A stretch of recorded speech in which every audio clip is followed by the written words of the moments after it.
Okay, we are going to go ahead and get started. Welcome, everyone. Thank you for joining today. Today is our October Pathways to Resilience Learning Network event. Our topic today is supporting Indigenous resilience and knowledge through culture-based programs and policies. For those of you who are new to Pathways to Resilience, we are a national initiative that works with states and communities to help them advance trauma-responsive policies and programs. We have been running learning network sessions basically every month, and we are recording this event, and it will be available on the website afterwards. We will also be posting takeaways so you can share with others in your community as well, or in your state or tribe, whatever the case might be. And today, Lizzie Schlichting, our wonderful senior policy consultant on this project, is going to be facilitating the event and helping to introduce our speakers. So I am going to turn it over to Lizzie now. Thank you, Lizzie. Hello, thank you everyone for being here with us today. As Lauren mentioned, today's session is really about the experiences of Native American, Native Hawaiian, and Pacific Islanders and the ways in which their resilience can be supported and bolstered. And before I turn it over to our wonderful speakers to introduce themselves, one of whom we lost and who should be rejoining us shortly, hopefully, I wanted to start by acknowledging and honoring the differences between the terms Native American, Native Hawaiian, and Pacific Islander, and the differences between these communities and individuals. We're not intending these terms or groupings to be monolithic. This is not a one-size-fits-all conversation. But in this session, we are addressing shared experiences, shared challenges, and similar barriers being overcome by these communities and individuals, including historical genocide, colonialism, trauma, contemporary adversities.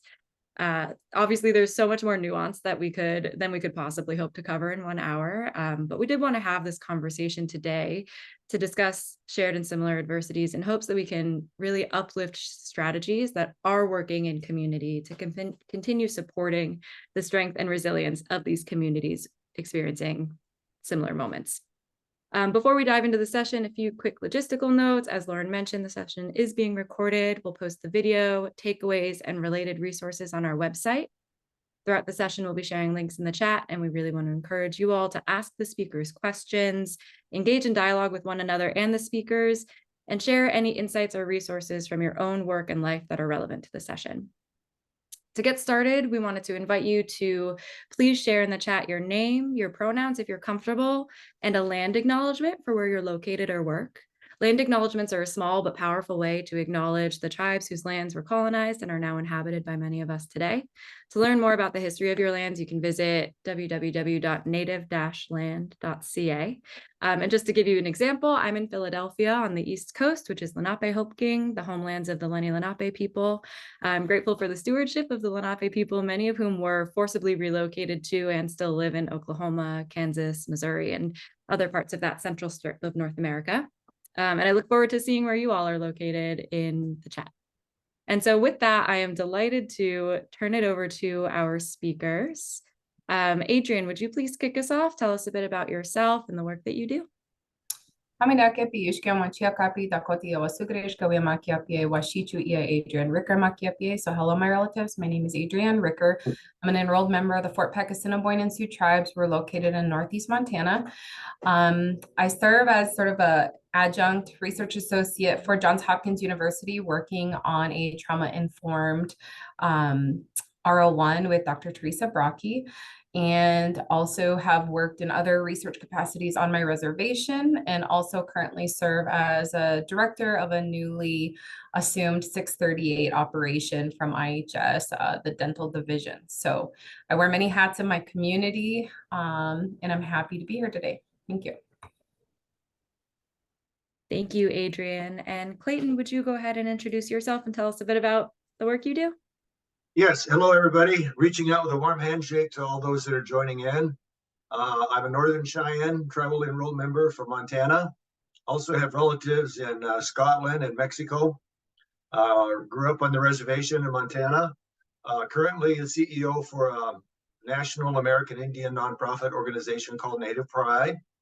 we've developed three trauma-informed, equity, and culture-based curriculums called The Good Road of Life, Native Hope, and Being a Good Relative.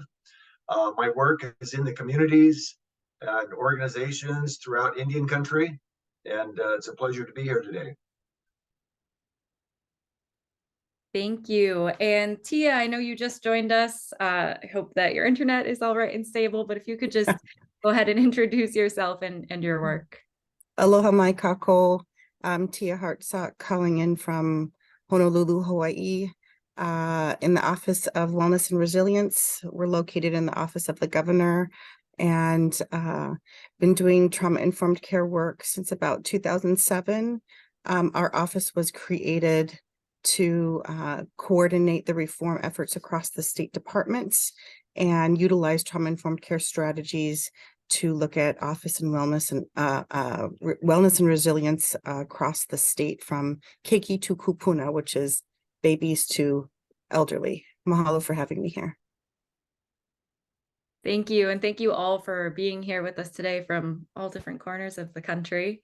Now, for this topic in particular, we think it's really important that we all have sort of a shared understanding of some of the key concepts that inform this issue today. And I touched on it briefly at the top of this meeting, but I would like to turn it back over to you all to add to and expand on this. So when we're talking about the harm of colonial systems and the continued impact of historical trauma, what does this really mean and how does it play out in real life? And Adriann, would you like to start us on this topic? Sure, thank you. So in addition to my professional roles working on research on the Indian reservation, working inside my tribal government, and as well as being a PhD student in the University of North Dakota Indigenous Health PhD program, I think one thing we recognize is that many of the systems that we exist in were not intended to help us or support us. The colonial systems that are in place in our modern society were very much intended to incite harm, to keep us from elevating and growing. And a lot of those systems are antithetical to our own value systems. And so when we look at even our tribal government system, for example, the United States gave us our constitution, and for my tribe, we've never changed our constitution. And so some of the ways in which our tribal government even operates is antithetical to who we are as Indigenous people. And it really inhibits our ability to kind of move things forward in a way that we want them to move forward. Including, we're looking at secondary systems. So a lot of our research is housed inside large land-based institutions, and we understand also the implication of research in Indigenous communities and the harm that it's created. And so working in research on my reservation has been interesting to navigate, because as an Indigenous person from my community, I'm also having to serve in this middle ground to assure people that the research that we are doing is Indigenous based and it's safe. But also I'm always challenging the systems that I'm working in or working with in partnership to make sure that they're staying accountable to their belief and their value of Indigenous-based research, because a lot of those secondary school systems are still very much colonized. And so as Indigenous people working in these spaces, we have to constantly vacillate between these two worlds, especially if we're grounded in our community. My value is very grounded in my community. And so I have to make sure that I'm honoring my word and the position that I'm placing. So those are some of the thoughts that I have, and then I'll defer to Dr. Small and Tia as well regarding this topic. Thank you for those examples, Adriann. Dr. Small or Tia, would either of you like to expand on that or add your own thoughts? Yeah, let me just add that that was great summary, Adriann. Thank you for that. I just would like to add the importance of strengthening cultural resiliency among Indigenous peoples. And I define that as using our native culture to overcome trauma, tragedy, threats, and stresses in our life. And it's not just historical, it's ongoing. The impact of colonization will never end. Greater nations, whether it's state government, federal government, countries, are always going to want resources from weaker nations. And they're going to find a way through policies that take away Indigenous cultures, policies that control the use of racism and other forms to continue to oppress our Indigenous people. And so I think what's really just an outstanding progress benchmark is that culture-based programs now have equal status with evidence-based programs. In Indian country, we know that using our native culture to frame culture and training and wellness and healing and incorporating spirituality is what works for our people. And so now state and federal governments are acknowledging that, yes, we want to partner with you and make that happen in a more comprehensive fashion. So we need to continue that, strengthen cultural resilience, incorporate spirituality, incorporate being a good relative, as a lot of our people call that, peer mentoring, and just reaching out and trying to help our Indigenous communities break unhealthy cycles that are generational. I challenge young people that I work with constantly to say out loud, I will not live in poverty. I will not live in substance abuse. I will not be overwhelmed with thoughts of suicide and depression. I will not perpetuate violence in my family and in my community. Those are the benchmarks. Those are the anchors that we want to promote throughout our teachings. Thank you so much for that, Dr. Small. And we will talk more about culture-based programs and initiatives that are happening in communities in just a little while. But Tia, I just wanted to turn it over to you if there's anything you wanted to add for this sort of level setting, definitions of what we're going to be talking about a little bit more in this moment. Yeah, I think the concepts around the historical context here in Hawaii and in the Pacific Islands has been similar to experiences on the continent. However, we've got, in Hawaii, there's obviously a Kanaka Maoli population, an indigenous Native Hawaiian population that has now more Native Hawaiians living on the continent than we do here in Hawaii. Due to economic hardship and which can be traced back, of course, to colonialism and the concepts of being a land-based culture and being able to access land and cultural practices through the connection to land. And so the disconnect from the ability to practice cultural protective factors really is what they are, and encourage resilience within communities. Doing so when you're not on your native lands can be challenging. And so there's, as Dr. Small stated, there's very similar issues and very similar challenges we have here in Hawaii, along with Pacific Islander countries that have come to Hawaii as part of their, again, displacement from their native land. So the issues that we see that are resulting from colonialism really has, depending on what the trauma looks like, manifests in the way in which folks engage with the government. Perfect example is what we're experiencing right now in Maui, related to the community trauma that we've been responding to for the last 2 months, heavily on a daily basis. And so this is something that I'll go into a little bit more in depth, but as we look at implementing trauma-informed care principles throughout the state, the concept of historical trauma becomes very, very important to understand and provide constant education on through both a government, community, and a really one-on-one touch base. Definitely. Thank you all so much for expanding on some of those topics and providing some context around what we're talking about here. And so with that in mind, I know each of you discussed a little bit some of the challenges that you are currently facing in your work, but wanted to offer up a moment to discuss or bring up any other challenges that you think are facing your work in your communities, both the populations you work with and your own communities and relationships. And Dr. Small, would you like to start with that? You gave us a great sort of overview of some of the issues facing Native youth that you work with, but anything else you'd like to add? Yeah, I just, I wanted to give examples of 3 states that I work with around trying to implement trauma-informed, culture-based programming and working directly with students and communities. And the importance of tribes exercising their sovereignty and working with state governments to fully implement trauma-informed, culture-based programming for healing and wellness for our Native communities. And one of those is North Dakota.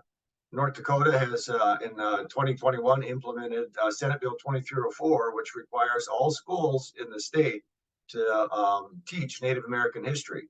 And we're working to try to make that happen, but we're getting pushback from the state in terms of fully funding opportunities for this important training to get into the communities and into the schools, as well as providing this trauma-informed training for educators. Another example is the state of Montana. In 1972, they put into their constitution a requirement for schools to teach Native American history and education. And in 1999, they pushed that further by requiring Indian education for all. And right now, there's a class action suit called Yellow Kidney versus the state of Montana that is calling out the state to fully implement the Native American history and education teachings. And another one is the state of New Mexico. And the largest school district in America for Native populations is in Gallup, New Mexico, near the Navajo Reservation. They are expelling students 10 times higher than any other school in the state of New Mexico. And the Attorney General for New Mexico is doing an investigation. And so these are examples that further increase trauma for our Indigenous students and communities. It's about equity, and it's about racism, and it's about partnerships that try to promote truth and reconciliation is what I would call it, the need for that. And in order for that to be fully implemented, states need to work in a more comprehensive partnership, equal status with our tribes, because our tribes have sovereignty. They should have an equal standing with state government. And so there are some situations that we're working on right now to try to make this happen. Thank you so much for sharing, Dr. Small. And Tia, I know that you just mentioned briefly the community tragedy and all that is going on Maui. Is there anything else you wanted to bring up related to current challenges, whether within that context or separately with your work with the Office of Resilience? Yeah, I won't go into too much of the community trauma, only because I want to keep it together. But I will say that we have, experienced very similar kind of structural pieces that have come up around access to a lot of folks that lost homes in Lahaina and Kula upcountry. There's about 15 to 20% of the population that are Native Hawaiian, but a large percentage that are Filipino and Hispanic in that particular space, in that population of about 10 to 12,000 people in that greater area. And so the language barrier is an issue that we've encountered many times. But the disproportionate representation of Native Hawaiians and Pacific Islanders in our systems over time, and in our criminal justice, juvenile and adult criminal justice systems, our child welfare system, our mental health system, there's a large disproportionate representation. So typically in Hawaii, there's about 20 to 25% Native Hawaiians in the general population that claim Hawaiian or part Hawaiian. However, in our criminal justice system, both in the adult and the juvenile system, at any given time, it's almost 60 to 70% Native Hawaiians. And so with that huge disproportionate representation, you can see it's very similar on the continent. You can see the issues that kind of bail reform kind of pieces, that people are in the jails and prisons because of economic hardship. And so the economic impact over, since colonialism and land grabs has been a very has had a generational impact on the way in which folks are able to access resources. And when we're looking at Micronesians and Pacific Islanders also being disproportionately represented in our systems, it just is, indicative of a system, as Adriann kind of mentioned, a system that, in my opinion, was set up and is succeeding. However, for Indigenous people, it's set up to oppress. So a lot of our systems are doing really well at keeping folks, marginalized on multiple levels. And so, so having this office, we just got established last year, having it in the governor's office is quite an opportunity for us to really impact policy as it relates to that disproportionate representation. So utilizing, like Dr. Small kind of spoke to, utilizing cultural activities and funding to look at programming and implementing peer support policies. Those are all pieces that we're making sure that people that are providing service and supports and creating natural supports look like the people that they're providing service for is critical. And to be able to practice cultural connectedness without any fear of retaliation or shame is a big thing that we're trying to look at institutionalizing and operationalizing within our systems. Thank you, Tia. And also just wanted to say, thank you all for being willing to share both your professional and your personal experiences with this. I think a lot of us who work in the, trauma and resilience realm bring a lot of our personal into our professional, and it can be hard to sort of parse it out at times. And so just thank you for being willing to share from your hearts. I really appreciate it. And Adriann, again, to the point of challenges, is there anything else you wanted to add? Yeah, so I think when we're looking at challenges working in these different spaces, so one thing that's really a roadblock, I think, in no matter what avenue you work in Indian country, is data, and also all the different systems that are in place. So we have classification as tribal citizens, we have classification as state citizens, and then federal systems all in play on a reservation. And then when you're working in research in particular, then you have these institutions come in play, and they say, well, anything that is created from this research product, intellectual property, belongs to the institution. And so I know that tribal nations are starting to kind of really cement their policies in regard to proprietary ownership, especially when we're looking at integrating culture into research. It's really important that we keep that protected, because that proprietary right belongs to the people that comes from. And then when we're looking at the data blockages that exist, if you look at the impact of COVID and what it had on Indian country, in particular, my reservation had one of the highest mortality and morbidity rates to COVID.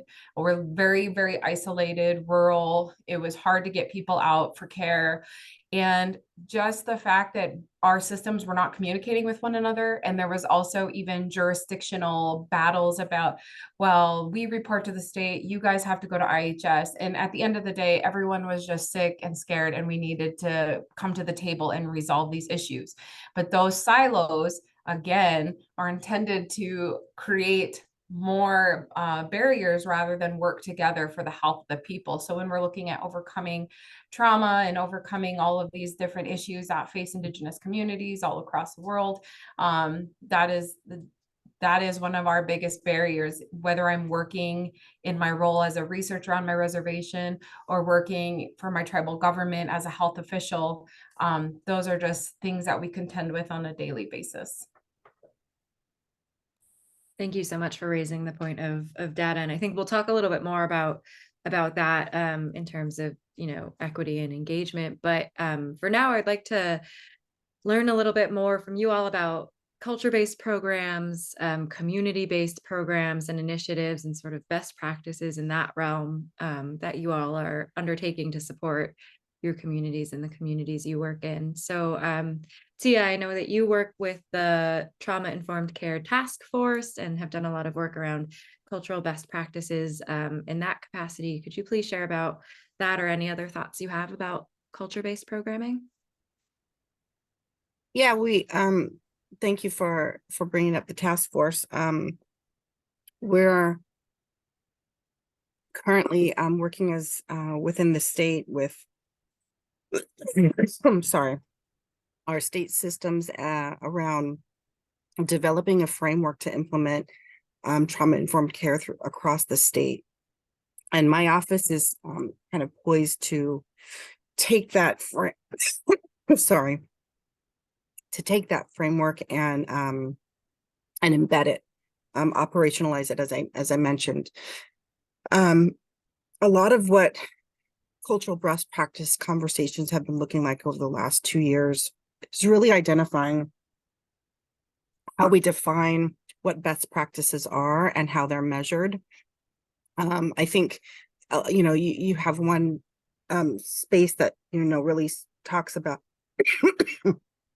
evidence informed, or what we're calling Hawaii informed practices around what we know works, around what we know has helped create connections, but in particular, identifying what best practices means to the different populations. And in Hawaii, a lot of pieces are coupled with AANHPI, so Asian American, Native Hawaiian, and Pacific Islander. And as Adriann kind of mentioned with the data, this is one thing that we're looking at around cultural best practices, pulling those apart and separating them to better articulate what the real needs are and what the strengths are in each of those categories is vastly different. And when we put them together, AANHPI, when we put those pieces together and collect that data all together, the picture is very skewed, and so you have a very not a great representation of what's actually happening in our communities with each of those populations. So as many of you know, there's multiple Asian American populations. You've got East, Southeast, West, North, and within each of those, there's very different cultural norms. With Native Hawaiians and Pacific Islanders, in the Pacific Islanders, you have many countries that make up the Pacific Island population with many different cultural best practices. And so I think, and within the context of Hawaiians, depending on what island you live on, what community you live in, is it rural or is it urban? What is the Kalaupapa is a very different community. The leper colony is a very different community and has different needs than Honolulu, urban Honolulu. And so there's the best practices, really need to be defined by the community that is looking to implement a program. And it can be very different depending on which community, which family almost you're talking about. But there's a lot of similarities around cultural best practices, but a lot of them speak to connection to place, connection to cultural protocol, connection to and as we're talking the trauma realm, connection to self. And so what that means to each person, how to create connection to self, family, and community becomes critical. Thank you, Tia, for that. And I see a couple of questions and comments coming in the chat, and we'll save those for the next session. But to just want to remind folks who are on the call, feel free to share your own thoughts, especially around culture-based programs and initiatives in your area, as well as additional questions for the speaker in the chat, and we'll incorporate them as we go. But Adriann, wanted to turn it over to you to hear about culture-based programs and initiatives in your work. Yeah, so with my work with Dr. Teresa Brockie, she's an enrolled member of the Fort Belknap Ba'ani tribe, just 2.5 hours west of me. That's how we measure distance up here in Montana. And I know North Dakota like that. Probably we measure in hours that it takes to get somewhere, not miles. So, you know, she did her dissertation here on my reservation 10, 11 years ago. And at the time I was able to help her.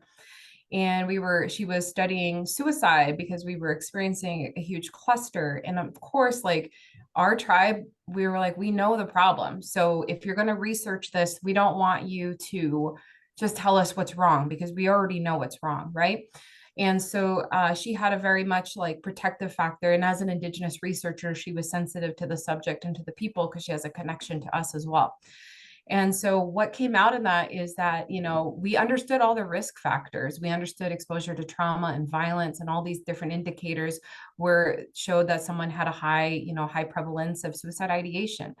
But on the other side, we also saw the more connection they had to family, to community, the more understanding they had of the land they come from. All of these different cultural factors were very much protective. So these individuals that had just as many risk factors but had more protective factors were actually less inclined to engage in suicide ideation or attempts. And what has culminated from that, and what really opened my eyes at that time, was the impact that culture has on us. And when we're saying culture, I know that's a very broad word that encapsulates all sorts of things. And I think Tia like really brought forth some of the main components that we have identified is that connection to land, connection to people, and connection to understanding who you are and who you come from is really important. And if you look at the systemic attempted erasure of Indigenous peoples through the boarding school era, those are all the key things that they tried to do. They disconnected families, they removed you from your homes, they forced you out of your territories and your areas, and they took away your way of life. And so we're all trying to go back to that. Now, when we're looking at implementing culture from a research perspective, my biggest stance is we can only, I believe it as to be like a bridge to that information, because so many people just don't have a baseline anymore because we are about 3 generations from that boarding school era. And so some families have completely lost their identity as far as connection to those cultural practices. It is not the institution's responsibility to reinvent or reintroduce those culture-based practices. I want to emphasize that as someone who practices cultural ways and stuff, like I am not somebody who can teach someone those things, but what I can do is serve as a bridge in my community and just engage in conversations about those topics, introduce them to people in the community, because those cultural-based practices have to be learned inside those cultural protocol systems. That is, in my belief. So when we're looking at these practices, it's not, and I think that's a pushback from Indigenous scholars, is we don't need to provide evidence-based proof from a Western academia perspective of these things, whether or not they're validated or not, because they are. We have thousands and thousands of practice and cultural protocol that's been passed on primarily through oral transmission that has maintained very much the essence and protocols of who we are as people, where we come from, all these different things. And so that is in one way in research that I've been able to kind of marry the two worlds together, is just serving as a bridge and as Dr. Small mentioned, being a good relative in my community and connecting people to the appropriate places to learn those things. But our program essentially just reintroduces these conversations and destigmatizes, because so many people are walking around ashamed of not knowing their language, ashamed of not knowing these ceremonies, ashamed of not even ever smudging. And we have to have these conversations like that's okay, because that's intentional why we don't know these things. And then, as far as being a PhD student in the Indigenous health program at University of North Dakota, I feel so fortunate to be in this space and time to where we can be validated in these thoughts and ideas that I'm sharing today, because I'm in a room of Indigenous scholars from all across the world and being led by Indigenous allies and Indigenous scholars to be affirmed that we are rooted in the right path. And I know many scholars ahead of us, have had to fight tooth and nail just to make these justifications, even just to talk about the implications of historical trauma and validating that. So I feel very fortunate and blessed to be in that space and time. And I feel that momentum shifting in a positive direction for Indigenous communities. Thank you so much, Adriann. And I love, ending that on a positive note and talking about this shift in directions. It's really special. And Dr. Small, I know that you also do a lot of work in community on the ground, and would love to hear about your experiences and anything you wanted to share. Absolutely. The work that we do is what I call community-based counseling.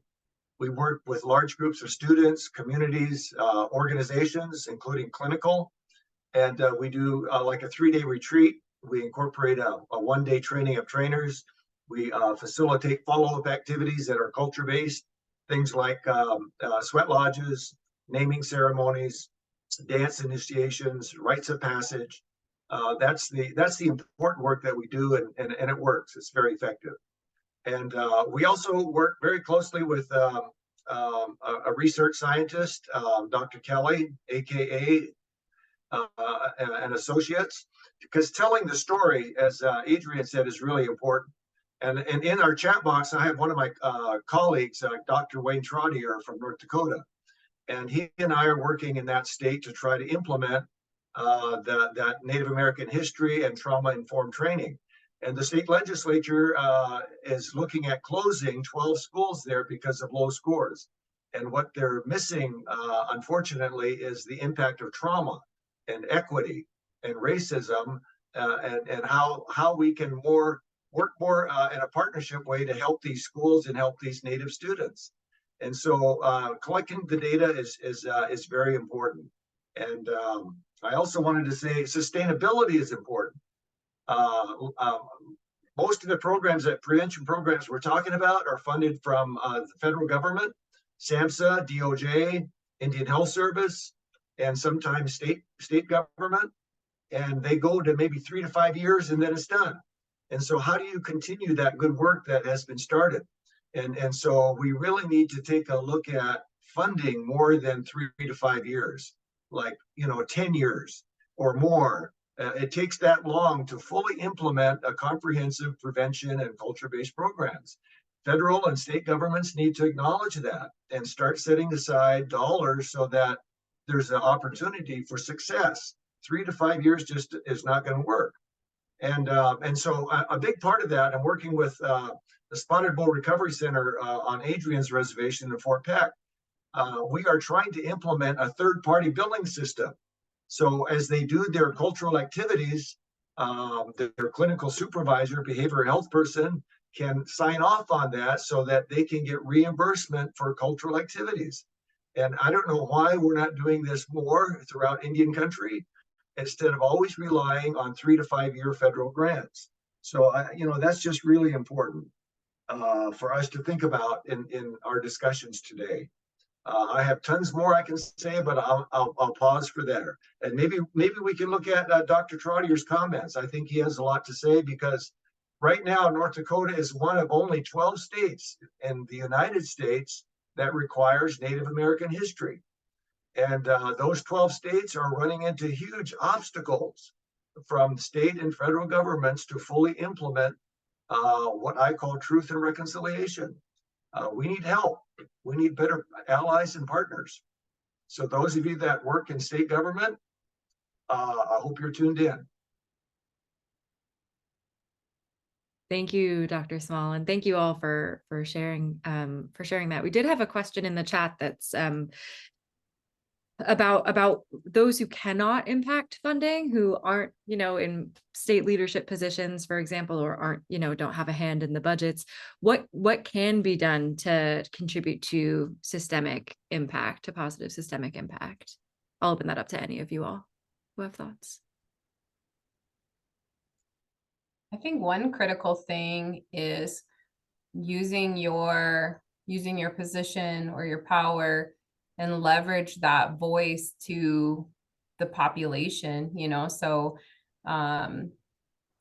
that's how we create systemic change, is allowing the people at the table that need to be there. And oftentimes, if you look around a table of decision makers, they're often not making decisions about they're making decisions about people that aren't represented there. So and that needs to be a shift that has to be expected all across the board. I think even when we're looking at subpopulations, if we're making decisions that are affecting injection drug users, what feedback, what are the needs of that population within that population? So I think inviting people to the table to be able to advocate on behalf of themselves with the support of your department, I think is really helpful.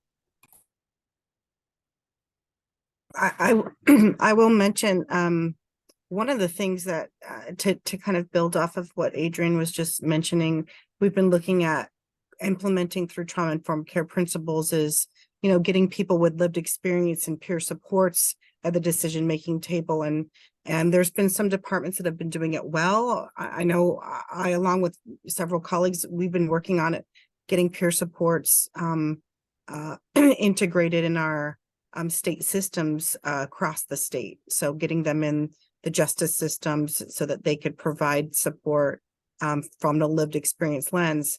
However, one of the things that I'm sure many of you might have some experience in is when you ask people with lived experience to come to the table to make decisions, not only preparing them on how to have those conversations in those rooms, preparing the folks that are the decision makers to be inclusive of that voice and invite that voice and make space for that voice. But even more importantly, to really understand that when you ask people with lived experience to provide peer support and provide that voice in decision-making arenas, pay them. And have an opportunity to set up a structure in your system that that compensates them with everybody else that's being compensated around the table. And compensation, again, with trauma-informed care principles, you want to look at providing choice. So not everybody's going to want to be compensated with money. Some people will want to be compensated with a bus pass or with gas card or with grocery gift card, and so having a variety for folks to choose how they want to be compensated, but first of all, creating that mechanism to compensate people with lived experience to make decisions at that table. So advocating for that in your state legislature, advocating for that through policies within the departments, with your state government, I think is critical to get that voice of lived experience at the decision-making table.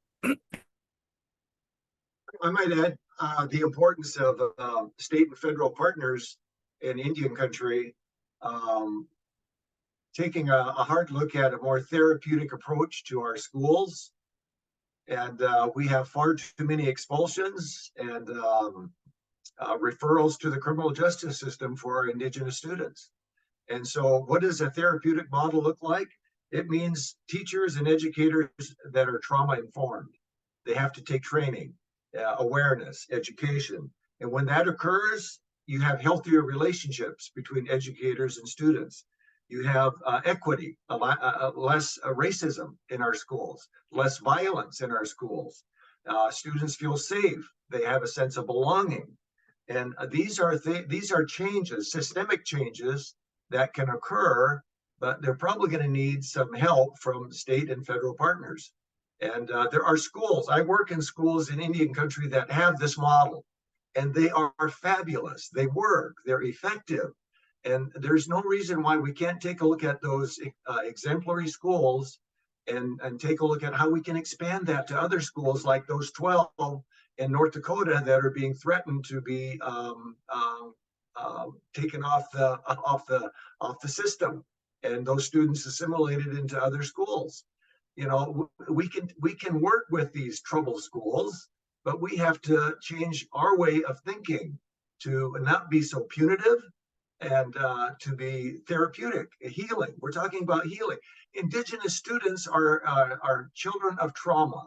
And that trauma gets triggered every day, including at our schools. So how can we lessen that trauma? How can we facilitate healing so that when our students' trauma gets triggered, they feel like someone in that school cares enough about them that they can talk about this trauma, because talking about trauma is healing. How can we create these safe and sacred places within our schools and within our communities? It takes a different approach, and it takes partnerships. It takes, sitting across the table from each other, as we've been saying in this webinar, and looking at common ground. And how can we do that? There has to be a way. Agreed. Thank you all so much for all of those great examples. And I wanted to give just one last moment to sort of end on a high note. Can you give some examples of partnerships that are working really well? And I know, Dr. Small, you started off by mentioning some at the top of the session, but just wanted to invite you all to share some successes that you've seen in the last year or so. Yeah, let me just throw out Little Room School on the Pine Ridge Reservation in South Dakota. It's a therapeutic school, and they are doing, they have behavioral health professionals right in the building. They're teaching native language. They're conducting ceremonies right in their school, naming ceremonies, rites of passage ceremonies. I wish we could take Little Room School and replicate that throughout Indian country. I wanted to give a shout out to Spotted Bull Resource and Recovery Center on the Fort Peck Reservation. They are doing fabulous work with their prevention and cultural activities, including equine assisted therapy, using our horse medicine, which is a special connection for Indigenous people of the Great Plains.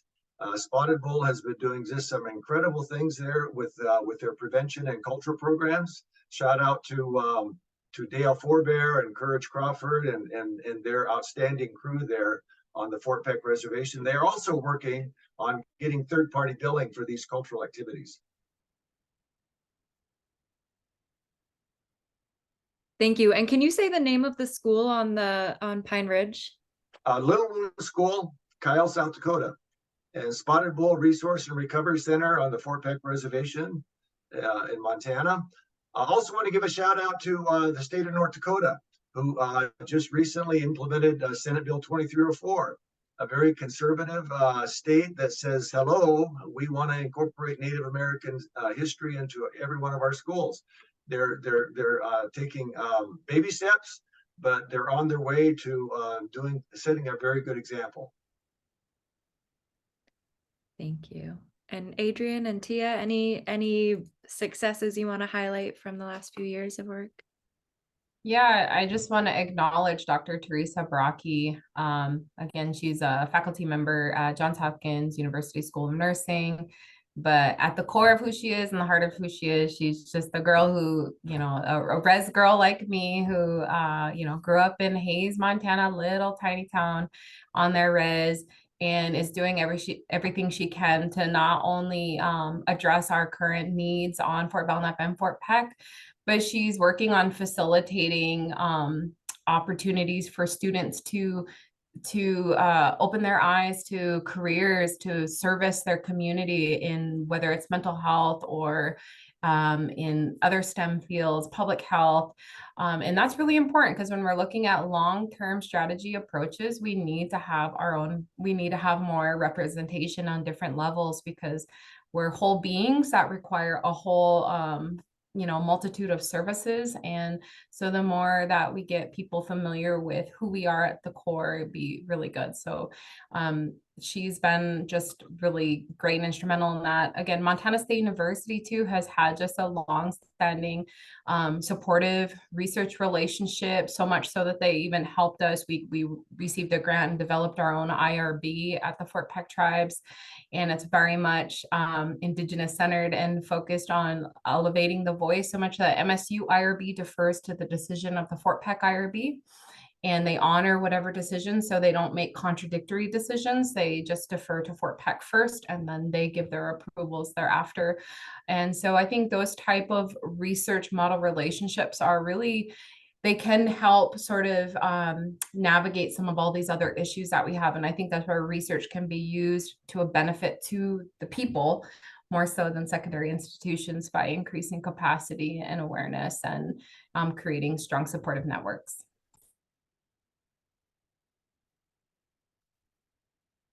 I think, you know, in the last, I'll just kind of speak from the last 2 months in Maui. We have such an immense community trauma with an entire community completely gone, and so many people across the state and the world, I'm sure, impacted by this this intense loss. And you know, it's one of the things that we've been able to do in the last 8 weeks from my office, and in collaboration with nonprofits, with private providers, with our departments, with the major kind of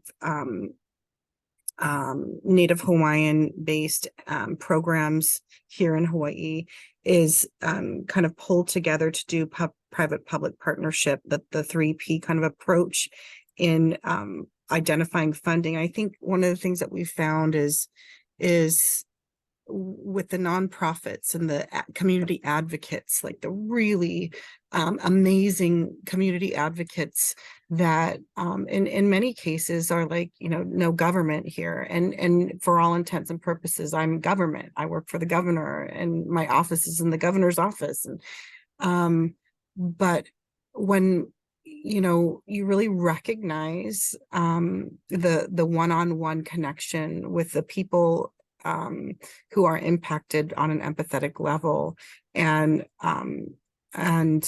you know, understand that some nonprofits can do things that the state cannot do. The state can do things that the nonprofits cannot do. The feds can do things that the state can't do, and individuals can do things that I can't do. And so it's recognizing that everybody has a gift to bring to the table and has their own strengths, is and really recognizing that if we let the ego take over in these types of situations, it's a matter of life or death. And so quite literally, so really understanding that collaboration and partnerships in such an emotionally intense, ongoing, long-standing, I mean, we're 8 weeks in, we're 9 weeks in. This is going to take years to rebuild, not only what has been lost physically, but what has been impacted emotionally. And one of the partnerships that I'm super grateful for is we partnered with a group of nonprofits to bring Lomi Lomi massage, which I don't know if you know what Lomi Lomi is. But if you've ever been to Hawaii and asked for a massage, one of the options might be Lomi Lomi. It's a, you know, it's a traditional way of working through over the body and working through what's kind of what's housed in the body, I guess you could say. And so when we look at the trauma that's occurred, really identifying a way through Lomi Lomi to connect with somebody through touch and acknowledge the trauma that's set in the body and really release it, and then coupling that with Native Hawaiian psychologists at that same space in the non-congregate hotel shelters, where we have about 7,000 survivors right now. So to provide that support on the weekends for the last couple of weeks, several weeks now, in partnership with these nonprofit agencies, bringing over Lomi practitioners has been an incredibly healing opportunity, but has only been able to get done with a partnership and recognizing that we really need each other, and working through that historical context of you're the government has caused trauma, and in many, you know, and acknowledging that that's a bigger piece of it too, is acknowledging that trauma historically impacts the way in which in which we engage. And so allowing for programs like that to come in and provide cultural impact and provide cultural connection opportunities has really helped in the healing process, which is we have just only begun. So that's a partnership that I'm really super grateful for at this moment in time. Absolutely. Thank you all for sharing those partnerships and successes and some of the good work that's happening, on the ground and in community. And we're coming right up against the hour now. So just wanted to thank you all again for joining this really important discussion. And especially thank you to you three for being willing to take some time and chat with us today. I wanted to just, in the last couple of minutes, ask each of you to provide us with just one or two key takeaways that you really want folks in the audience to carry with them. It can be an actionable strategy. It can be, something that they learned that you want them to really hold on to. So let's start with you, Adriann. Just one or two key takeaways from this last hour. Yeah, I think my key takeaway is just, cultivate meaningful relationships, and again, invite people at decision-making tables from the community or from the population you're serving. I'm a prime example of somebody that was invited to a decision-making table as a young public health professional. And what that has allowed me to do is, be able to advocate and elevate other people to the table and, speak to the importance of that. So that is really where you're going to get critical change, is through those key collaborative relationships and truly allowing people at the table that should be there. Thank you. Thank you. And Dr. Small, a key takeaway from you? Do your best to help strengthen cultural resilience of our sacred children, Indigenous children. Practice self-care, self-regulation, and with the help of the Creator, may you walk into that light of goodness that it's intended for you. Aho. Thank you very much. And Tia, a final takeaway from you? Yeah, I'm building off of what Dr. Small said. And in the last 20 years of doing this work has only been reiterated in the last 2 months of doing this work. Recognizing your limits and really knowing that vicarious trauma and is real, and it unless we're taking care of how we really acknowledge our own traumas and how the stories that we hear impacts us throughout our day and what we bring home, it's critical to create systems and organizations that build in organizational care, self-care, and don't put it on somebody like, oh, go take care of yourself, but really build in organizational care to build resilience. I think is critical right now. Thank you so much. That is so true, Tia. Again, I appreciate you all being on this call with us today and taking time out of your busy days. It's bright and early over in Hawaii, so thank you, especially Tia. Just as a reminder for everyone on the call, we do these sessions bi-monthly. We're looking at our next session in December, so stay tuned for more information on that. And we will be posting the recording of this meeting as well as a blog highlighting all of the things our wonderful speakers discussed and some related resources on our website. You can go ahead and sign up for our mailing list to be notified about that. And just thank you all so much for spending some time with us today. Have a great rest of your afternoon.